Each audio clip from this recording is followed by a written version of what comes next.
Please welcome Victoria Labalme. Victoria.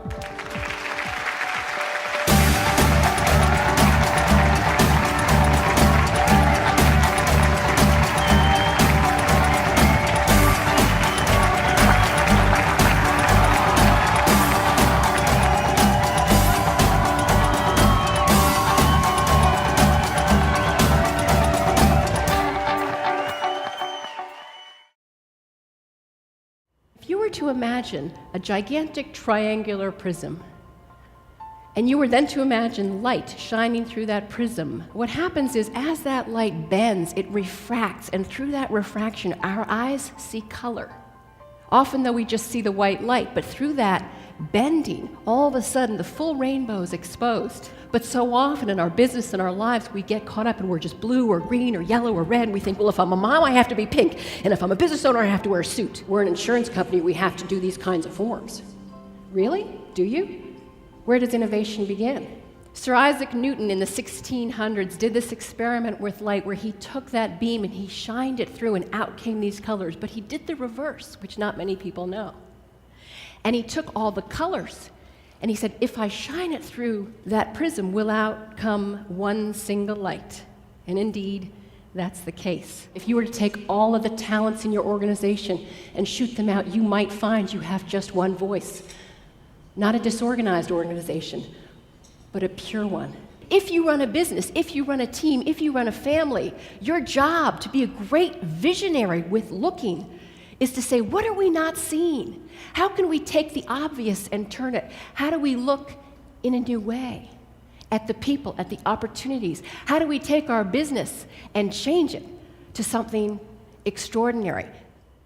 87% of people interviewed in business say that they would rate listening as one of the top 3 skills. Or as an Italian friend of mine said, the BlackBerry, it's become the new rosary.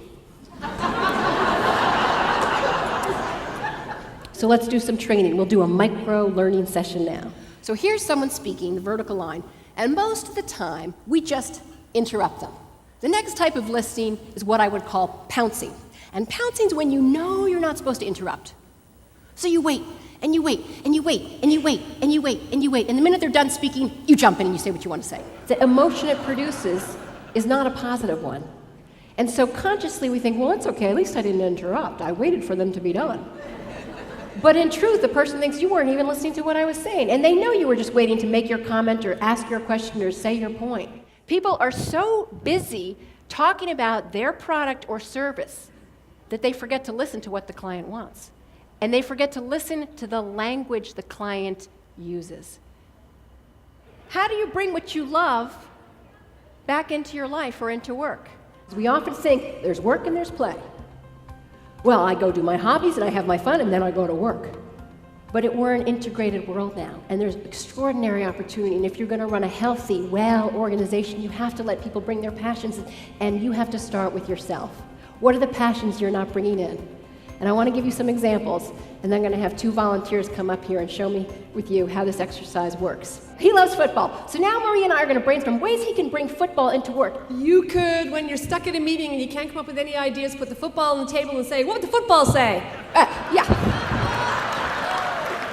If you love motorcycle riding, why don't you have a photograph of motorcycles? Because I guarantee it's going to get more comments from people, and people are going to say, oh, that's so cool, because you have these colors inside of you, and we feel like we can't show them off, because I'm an executive, I have to do like this, or I'm in sales, I got to wear a BlackBerry on my belt and wear Dockers.